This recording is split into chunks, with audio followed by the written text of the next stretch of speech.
Good morning, students. Welcome back again to the 11th class CS classes. In the last class, we discussed about the operating system functions. हम last class में operating system के functions को discuss कर रहे थे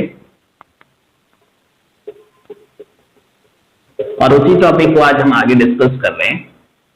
हमने last class में first functionality को डिस्कस कर लिया था, that is the input output management. इसमें मैंने आपको ये बताया था कि जितने भी इनपुट और आउटपुट डिवाइस हैं उनके बीच में प्रॉपर सिंक्रोनाइजेशन मेंटेन करने का काम आपका ऑपरेटिंग सिस्टम करता है। इसके बाद जो सेकंड फंक्शनैलिटी है ऑपरेटिंग सिस्टम की, that is the processor management. Processor को मैनेज करने का काम भी ऑपरेटिंग सिस्टम करता है। इसके बाद जो थर्ड फंक्शनैलिटी हम डिस्कस करेंगे, that is the storage management. आपका ऑपरेटिंग सिस्टम किस तरह से स्टोरेज को मैनेज करेगा, that we will also discuss. So now come to the second functionality, that is the processor management. Processor management का means क्या है? प्रोसेसर मैनेजमेंट को समझने के लिए हम एक जनरल लाइफ एग्जांपल ले सकते हैं। आप एक इंडिविजुअल पर्सन हो, अगर आपको एक साथ मल्टीपल टास्क करने को दिए जाएं तो आप उन सारे टास्क को एक साथ नहीं कर सकते। तो उसके लिए आप क्या करते हैं, टाइम टेबल बनाते हैं, शेड्यूल मेंटेन करते हैं और वन बाय वन उस टास्क को परफॉर्म कराते हैं। Similarly, if we have a single CPU means processor and we give it multiple process, that is P1, P2, P3 till Pn, n number of process, तो वो n number of process आपका processor एक साथ execute नहीं करा सकता। उस condition में या तो आपका प्रोसेसर हैंग हो जाएगा या किसी भी टास्क को परफॉर्म नहीं करा पाएगा। तो उसके लिए प्रोसेसर जो है वो एक टेक्निक यूज करता है, दैट इज द शेड्यूलिंग। यानी प्रोसेसर भी क्या करता है, शेड्यूल मेंटेन करता है कि किस प्रोसेस को किस तरह से एग्जीक्यूट कराया जाएगा किस टाइम पर। So scheduling, what is scheduling? Scheduling is the process to define a proper schedule, to define a proper schedule by which it can execute multiple process, by which it can execute multiple processes simultaneously। यानी scheduling एक ऐसी process है जिसके through आपका जो CPU है यानी processor है वो एक शेड्यूल मेंटेन करता है और वो शेड्यूल के अकॉर्डिंग वो मल्टीपल प्रोसेस को एग्जीक्यूट कराता है साइमल्टेनियसली। आपको ऐसा लगता है कि ये सारी प्रोसेस एक साथ एग्जीक्यूट हो रही हैं, जबकि उनके बीच में कुछ ना कुछ शेड्यूलिंग होती है और उसके बेसिस पर प्रोसेसर वर्क करता है।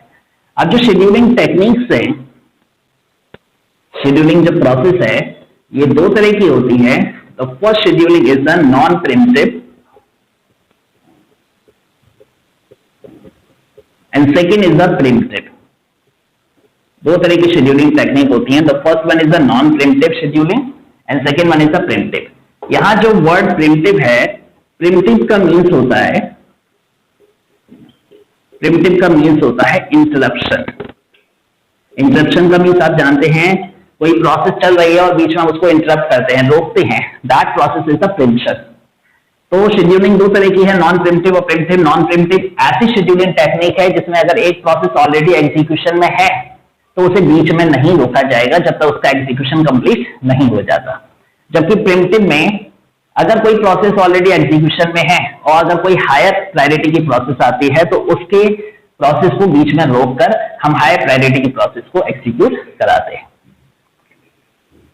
तो सबसे पहले हम डिस्कस करते हैं, that is the non preemptive scheduling. आपकी जो नॉन प्रीम्प्टिव शेड्यूलिंग है वो किस तरह से काम करती है? नॉन प्रीम्प्टिव, तो नॉन प्रीम्प्टिव में हम जो फर्स्ट डिस्कस करेंगे that is FCFS, first come first serve. जो प्रोसेस पहले आएगी वो पहले एग्जीक्यूशन में जाएगी, that is the non preemptive, first come first serve. इसके बाद शॉर्टेस्ट जॉब फर्स्ट, जिस प्रोसेस का एग्जीक्यूशन टाइम सबसे कम होगा वो एग्जीक्यूशन में जाएगी, शॉर्टेस्ट जॉब फर्स्ट। तो सबसे पहले टेक्निक डिस्कस करते हैं first come first serve. So the first process is FCFS, first come first serve. जैसा कि नाम से पता चल रहा है, जो प्रोसेस पहले आएगी वो अपना एग्जीक्यूशन पहले कंप्लीट करेगी और जो प्रोसेस बाद में आई वो वेट करेगी। इसको एक एग्जांपल से समझते हैं। सपोज करिए हमारे पास 3 प्रोसेस हैं, we have 3 process, that is P1, P2 and P3। हर एक प्रोसेस का एक अराइवल टाइम होता है। ये अराइवल टाइम ये शो करता है कि ये प्रोसेस किस टाइम पर अपीयर हुई। तो सपोज करिए ये प्रोसेस सबसे पहले आई थी, दैट इज एट 0 सेकेंड। इसके बाद ये 1 सेकेंड पर आई and that is at 2 second. इसके बाद इसका एग्जीक्यूशन टाइम, यानी इस प्रोसेस को अपना एग्जीक्यूशन कंप्लीट करने में कितना टाइम लगेगा। सपोज करिए P1 जो है 3 सेकेंड में एग्जीक्यूट हो जाती है, P2 जो है इसको 2 सेकेंड लगते हैं कंप्लीट होने में एंड P3 जो है इसको भी 3 सेकेंड लगते हैं कंप्लीट होने में। अब इन प्रोसेस का एग्जीक्यूशन कैसे होगा, इसके लिए हम एक चार्ट बनाते हैं, एक चार्ट डिफाइन करते हैं। That chart is known as the gland chart. तो हम यहां पर एक चार्ट बनाएंगे, that is grand, GRAND, grand chart. इसमें हमने एक ब्लॉक बनाया, ओवरऑल ब्लॉक। अच्छा, सबसे पहले कौन सी प्रोसेस आई वो अराइवल टाइम से पता चल रहा है। 0 सेकेंड पर P1 आई है, तो FCFS क्या कहता है, फर्स्ट कम फर्स्ट सर्व। तो पहले P1 अराइव हुई है तो P1 एग्जीक्यूशन में चली जाएगी। तो 0 सेकेंड से एग्जीक्यूशन शुरू हुआ। अच्छा, P1 को अपना एग्जीक्यूशन कंप्लीट करने के लिए कितने सेकंड चाहिए, 3 सेकेंड। तो 3 सेकेंड तक ये चलती रही। अब जैसे ही 3 सेकेंड कंप्लीट होंगे, हमारे पास ये 2 प्रोसेस आ चुकी हैं, क्योंकि P2 हमारी 1 सेकेंड पर आ गई थी, P3 हमारी 2 सेकेंड पर आ गई थी और इसमें टोटल टाइम 3 सेकेंड लिया। तो यानी 1 सेकेंड पर आपकी P2 आ चुकी थी, 2 सेकेंड पर P3 आ चुकी थी और 3 सेकेंड में P1 का एग्जीक्यूशन कंप्लीट हुआ। और हम अभी कौन सी प्रोसेस डिस्कस कर रहे हैं, शेड्यूलिंग डिस्कस कर रहे हैं, नॉन प्रीम्प्टिव। तो नॉन प्रीम्प्टिव का मीन्स है जो ऑलरेडी एग्जीक्यूशन में है वो चलती रहेगी जब तक वो अपना एग्जीक्यूशन खत्म ना कर ले। तो P1 ने अपना एग्जीक्यूशन 3 सेकेंड पर कंप्लीट कर लिया।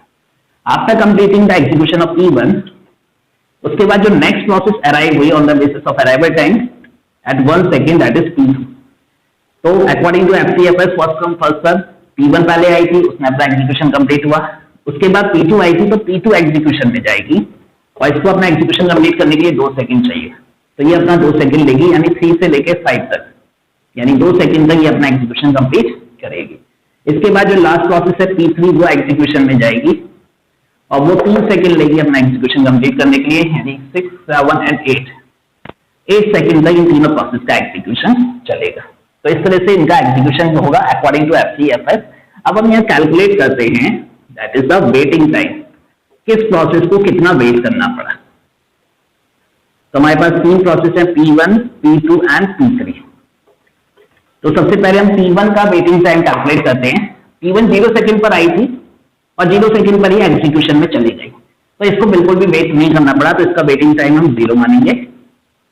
P2 जो है 1 सेकेंड पर आई थी और एग्जीक्यूशन 3 सेकेंड पर स्टार्ट किया, यानी 1 से लेकर 3 तक इसने वेट किया। कितने सेकेंड हो गए, 3 - 1, 2 सेकेंड। तो 2 सेकेंड तक के लिए इसने वेट किया। P3 की बात करें, P3 2 सेकेंड पर आई थी, सेकेंड पर आई थी और P3 का एग्जीक्यूशन 5 सेकेंड पर स्टार्ट हुआ। तो 5 से 2 तक, 2 से लेकर 5 तक इसने वेट किया। तो 5 - 2, 3 सेकेंड, यानी 3 सेकेंड तक इसने वेट किया। अब अगर हम टोटल वेटिंग टाइम निकालें तो इन तीनों प्रोसेस के वेटिंग टाइम को हम ऐड करेंगे, that is 5 second, that is total waiting time. इसके बाद जो लास्ट चीज हम कैलकुलेट करते हैं, that is average waiting time.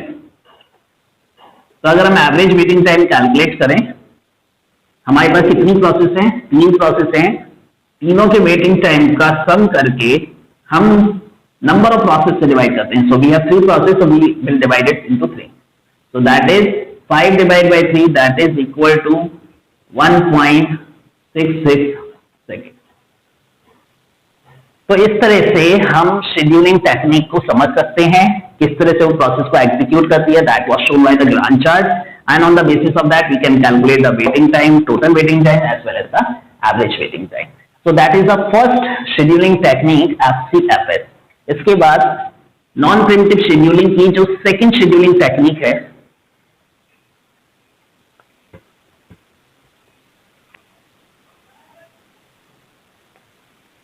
जो सेकंड शेड्यूलिंग टेक्निक है that is the SJF। SJF का मीन्स है शॉर्टेस्ट जॉब फर्स्ट, यानी जिस प्रोसेस का एग्जीक्यूशन टाइम सबसे छोटा होगा वो एग्जीक्यूशन कंप्लीट करेगी। अब इसको भी उसी एग्जांपल से कंसीडर करते हैं।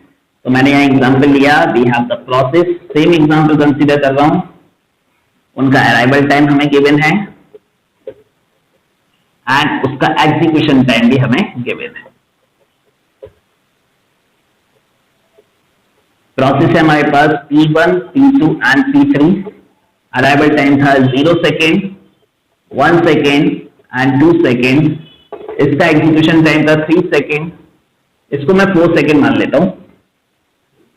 P2 का एग्जीक्यूशन टाइम है 2 सेकेंड एंड P3 का 3 सेकेंड। अब अगर हम इसका चार्ट से रिप्रेजेंटेशन करते हैं, that is the grand chart representation. देखिए सबसे पहले हम अराइवल टाइम देखेंगे। शॉर्टेज ऑफ फर्स्ट का कहना है कि जिस प्रोसेस का एग्जीक्यूशन टाइम सबसे छोटा है वो एग्जीक्यूशन में जाएगी। तो एग्जीक्यूशन टाइम देखें तो 2 सेकंड सबसे छोटा है, वो P2 का है, तो P2 को पहले एग्जीक्यूशन में जाना चाहिए। लेकिन अभी बात हो रही है 0 सेकंड, तो 0 सेकंड पर P2 आ ही नहीं है। अभी हमारे पास 0 सेकंड पर सिर्फ एक ही प्रोसेस है, दैट इज P1, और कोई प्रोसेस है ही नहीं। तो जो प्रोसेस हमारे पास होगी वो एग्जीक्यूशन में चली जाएगी। अब जैसे ही P1 ने अपना 1 सेकंड का एग्जीक्यूशन कंप्लीट किया, 1 सेकंड का एग्जीक्यूशन जैसे ही कंप्लीट किया, अब हमारे पास P2 भी आ चुकी है, क्योंकि P2 कब अराइव हुई? 1 सेकंड पर। अब यहाँ 1 सेकंड पर हम कंपेयर करेंगे, P1 का एग्जीक्यूशन टाइम कितना है? 4 सेकंड, जिसमें से 1 सेकंड कंप्लीट हो चुका है, यानी 4 - 1, अब इसका रिमेनिंग सेकंड कितने रह गए? 3 सेकंड। और P2 का एग्जीक्यूशन टाइम 2 सेकंड से, ये दो प्रोसेस है हमारे पास 1 सेकंड पर। तो इन दोनों में से अगर हम देखें तो P2 का एग्जीक्यूशन टाइम छोटा है and according to SJF shortage of first, तो इसका जॉब टाइम जो है वो शॉर्टेस्ट है, तो ये एग्जीक्यूशन में जाएगी। तो यहां पर हमें P2 को एग्जीक्यूशन में भेजना है, तो P2 अपना एग्जीक्यूशन कंप्लीट करेगी। लेकिन हम जो SJF अभी डिस्कस कर रहे हैं that is the non primitive. तो नॉन प्रिमिटिव क्या कहता है? अगर एक प्रोसेस ऑलरेडी एग्जीक्यूशन में है तो उसे बीच में नहीं रोका जाएगा जब तक उसका एग्जीक्यूशन कंप्लीट नहीं हो जाता। तो P1 का एग्जीक्यूशन नहीं रोका जाएगा और P1 अपना 4 सेकंड का एग्जीक्यूशन कंप्लीट करेगी। अब 4 सेकंड तक हमारे पास ये दो प्रोसेस आ चुकी हैं, P2 एंड P3। सपोज करो मैं चेंज कर देता हूं, इसका 3 सेकंड है, उसका 2 सेकंड है।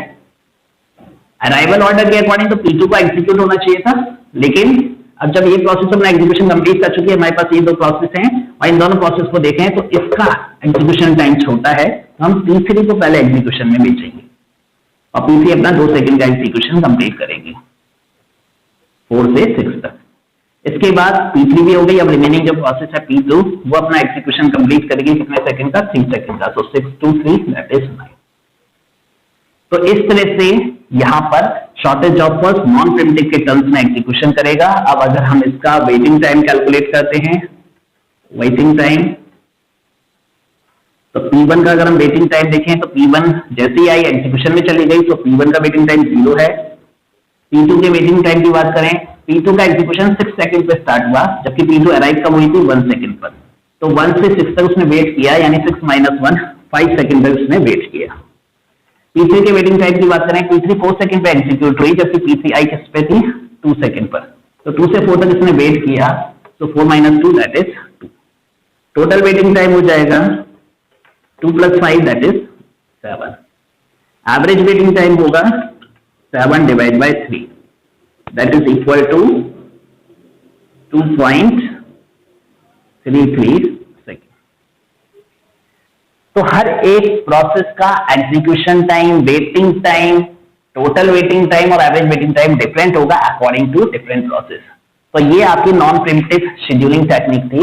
इन next class we will discuss the primitive scheduling technique. Primitive का मीन्स होता है इंटरप्शन। तो यहां पर हम एग्जीक्यूशन को बीच में रोकेंगे। अभी यहां नॉन प्रिमिटिव के केस में कोई इंटरप्शन नहीं हो रहा था। So that we will discuss in our next class. Thank you.